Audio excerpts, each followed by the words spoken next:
Good morning. I'm meteorologist Dave Epstein. It's Friday, the 13th of February. Let's get to that weather wisdom for today. I want to give you a couple of stats here. December 1st to February 11th. Why February 11th? Well, we started to warm up a little bit yesterday. The average temperature in Boston was 3.7 degrees below average, and that's the coldest since 1993, 1994. I was a little bit surprised how long it had been since we had this much of an anomaly below average.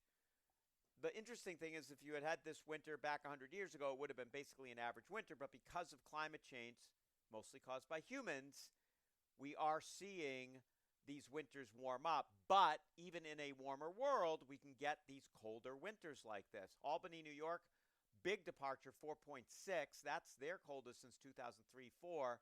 And Messina, New York, 5 degrees plus below average, 93, 94. That was a cold winter, 93, 94. Also in Hartford, Connecticut, and Worcester as well, the last time it was this cold, sustained.